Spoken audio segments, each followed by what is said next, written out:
sebenarnya kita optimis tapi cautious. Ya, I would say kita sangat put our hope lah. Kita mau berharap bahwa ekonomi ini bakal bagus karena kita melihat bahwa memang talent pool dari Indonesia, as long as government support dan membuka dan allow investor-investor untuk mau sebenarnya membuka bisnis-bisnis. Kita nggak akan resesi seperti yang digembar-gemborkan banyak orang itu. Apalagi kalau tahu kuncinya sebentar aja udah balik ekonomi. Jadi walaupun global gonjang-ganjing, kita bisa nggak usah pedulikan. Karena mesin domestik kita itu sekitar 95%.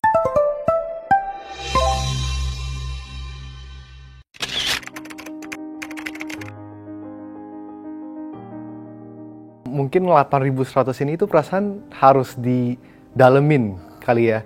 Jadi mungkin 8.100 ini itu kita harus pertama kita lihat dari sisi foreign dan domestic investor. Kita lihat ya.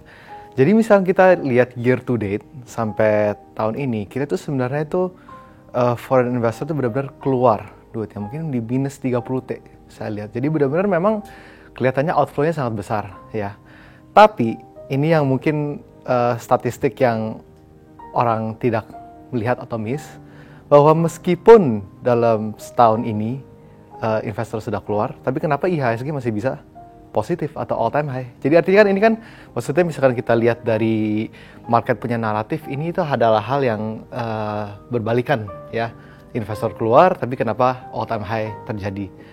Jadi ternyata misalnya kita lihat dari trading volume sendiri, on average year to date di IHSG itu 15 triliun ya. Tapi misalkan kita lihat sebulan terakhir ini, on average kita itu 28 triliun. Jadinya artinya apa? Kita bisa melihat bahwa memang domestic investor kita sendiri itu adalah investor base yang sebenarnya yang lagi mengangkat IHSG ini. Jadi kita lihat dari situ aja sudah optimis banget. Ya, dari optimis, dan ini saya juga bisa opini saya sendiri, mungkin ini perbaya efek kali ya. Karena ini dengan reaksi market, saya lihat ini sangat dovish nih karakteristiknya ya. Waktu market secara reaksi market, perbaya masuk, tiba-tiba IHSG menguat dan sentimen pun juga positif. Jadi mungkin ada kebantu nopang oleh situasi kebijakan kita. Jadi opini saya sih mungkin towards the end of 2025 optimis.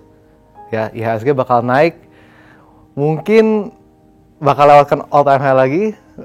Dengan kasus kita juga ada lihat bahwa suku bunga juga kemungkinan dipotong lagi 25 kan, sekarang di 4,25 ke 4, dan selama kita bisa maintain rate differential dengan US yang diekspektasi akan cut lagi sekitar 25 atau 50 basis point ke sekarang dia udah di berapa? 4 ya dia ke 3,75. Selama kita bisa maintain itu, saya sih lihat optimis aja sih buat IHSG ya mungkin.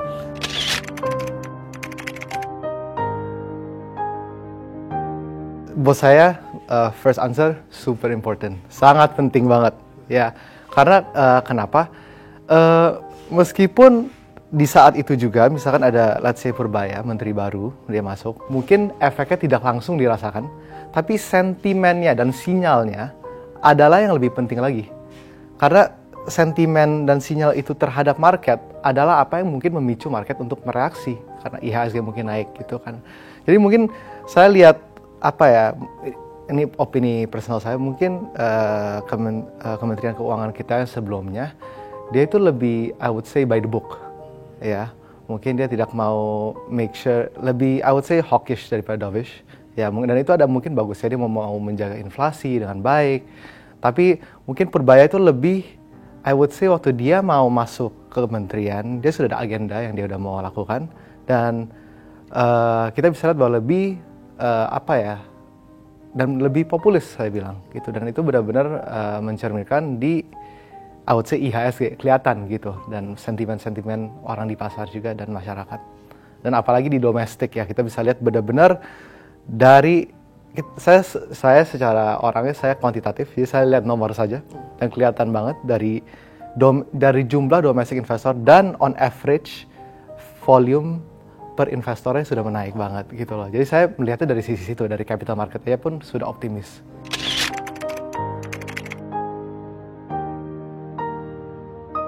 Nah, sebenarnya kita tuh harus lihat di balik nomor itu juga sebenarnya.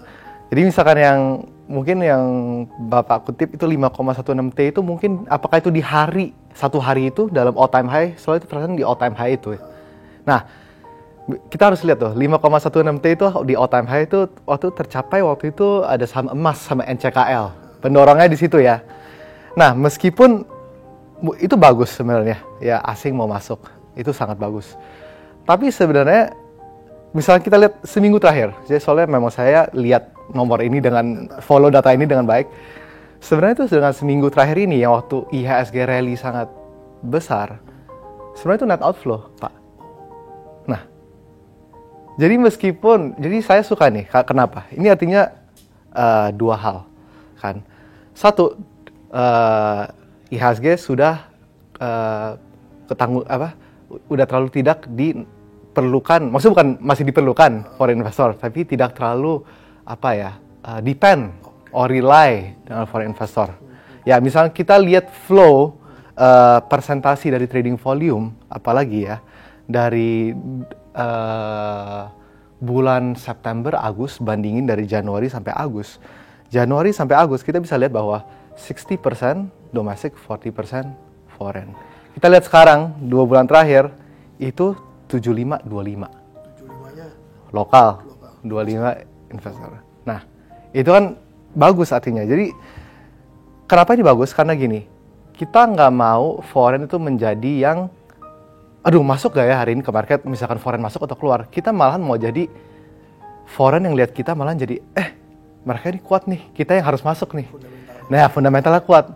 Jadi mau berbalik arah nih kita nih, daripada kita tergantung oleh foreign, lebih baik misalkan foreign yang tergantung oleh kita. Dengan mereka lihat ternyata fundamentalnya kuat dan domestiknya juga kuat untuk bisa merefleksikan harga di stock market dengan baik gitu loh. Makanya mereka mau masuk.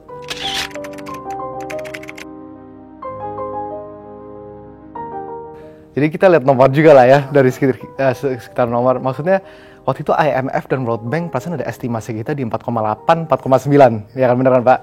Nah ternyata Q2 2025 kita 5,2. Nah 5,12. Jadi kita konsisten nih. Jadi maksudnya dari situ pun kita melihat bahwa oke nih, kita on track in a way for economic growth. Ya kan? Dan dengan kebalik ke Bapak punya pertanyaan, of course misalkan salah satunya pemerintah benar-benar goncar lah ya spending, ya kan, apalagi misalkan infrastruktur, ya kan. Nah, misalnya kita tahu lah infrastruktur tuh gede tuh, multiplier effect-nya kan ke arah konsumen, ke arah pekerjanya bisa menyerap dengan baik. Jadi misalkan itu bisa dilakukan dan eksekusi dengan baik, saya benar-benar yakin kita bisa maintain projection of 5.2% itu sampai 2025 akhir. Intinya gitu sih Pak. Jadi optimis sih secara economic growth ya.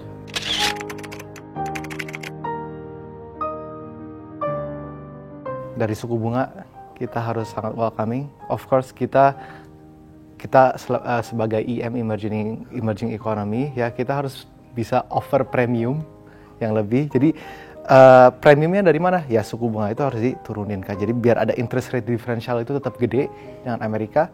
Kita sekarang ada sekitar di 50 bips.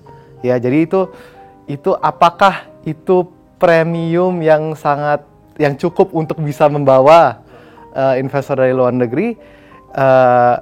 Ya kita nggak tahu. Maksudnya kita harus melihat ya gimana. Karena ini kan Purbaya ini baru, dan dia kita belum bisa melihat seberapa dovish-nya atau hawkish-nya gitu loh. Jadi kita dari satu sisi itu dia suku bunga, dari kedua mungkin buat bisa attract FDI atau foreign direct investment, ya saya mungkin itu kita harus keep up dengan sektor-sektor yang lagi ngetrend.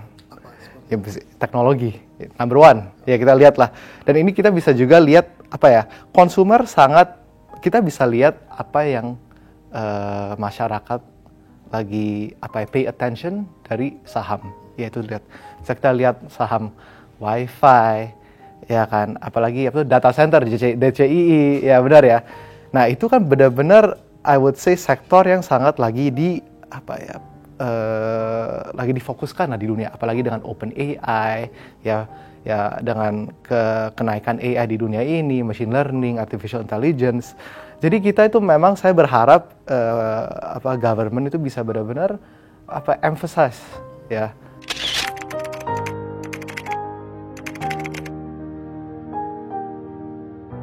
Saya ini mungkin saya baca ya cerita ini tentang lucu. Tahu Starlink? Starlink tahu kan? Mereka waktu itu mau masuk ke Indonesia ya. Mungkin ini masih live nih sekarang kasus ini. Mereka mau expand, mereka mau benar-benar distribute, mereka punya jaringan untuk semua warga Indonesia, mau yang di Aceh, mau yang di daerah, ya biar bisa semua dapat internet dan konektivitas yang bagus. Tapi karena Telkom ya adalah salah satu perusahaan yang terbesar dan mungkin mereka mau keep market share mereka sempat pergi dan minta ke pemerintah untuk gimana ini bisa cari solusi karena mereka in the same time mereka mau protect market share mereka. Nah, kebijakan-kebijakan kayak begini adalah yang dan dipersulitkan untuk Starlink bisa masuk. Ya kan, meskipun ini adalah sesuatu yang net positif. Dan bukan artinya Starlink yang masuk langsung Telkomsel mati kan, enggak juga gitu loh. Karena sekarang apa? Bayangin bisa Starlink masuk. Di daerah-daerah semua bisa dapat internet konektivitas. Bayangkan economic activity yang bisa dibikin di daerah-daerah itu karena ada akses internet. Ya dong, mungkin orang yang nggak ada akses internet sekarang bisa ada akses internet ya bisa jualan apa kayak di daerah. Ya kan, jadi mungkin digital ekonomi itu. Ya kan, tapi mungkin karena ya Telkomsel misalkan di cerita ini Telkomsel tidak melihat itu atau pemerintah tidak melihat jangka waktu yang panjang. Jadi kebijakan-kebijakan ini yang mungkin blokir ekonomi growth tersebut. Jadi itu satu cerita ya. Mungkin jadi policy yang mungkin sedikit protectionism ya terhadap perusahaan-perusahaan lokal atau yang sudah eksis selama ini yang bisa membuat growth dan innovation untuk stop.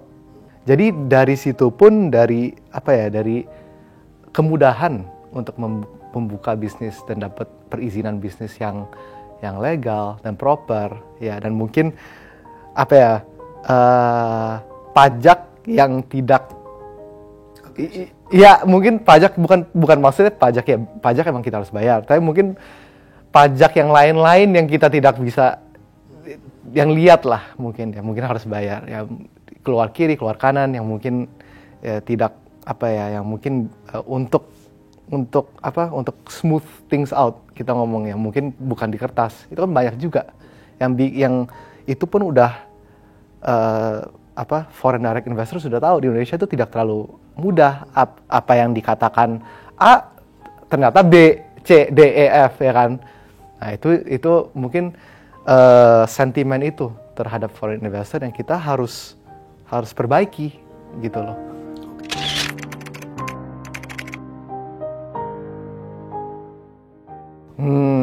Oke. Jadi kita dari grup Kiva dengan semua analis, semua orang di bidang capital market, sebenarnya kita optimis tapi cautious. Ya kita I would say kita sangat put our hope lah. Kita mau berharap bahwa ekonomi ini bakal bagus karena kita melihat bahwa memang talent pool dari Indonesia ya, apalagi murid-murid yang masih mungkin di universitas dan the talent pool I would say in their early 20s itu sangat berbakat dan sangat pintar, dan itulah kenapa kita mungkin ada faith, ada hope karena kita lihat mereka misalkan saya ada satu intern analis sangat pintar, kayak benar-benar sangat pintar. Saya ajarin dia ngoding AI dalam 3 bulan pun bisa, gitu loh.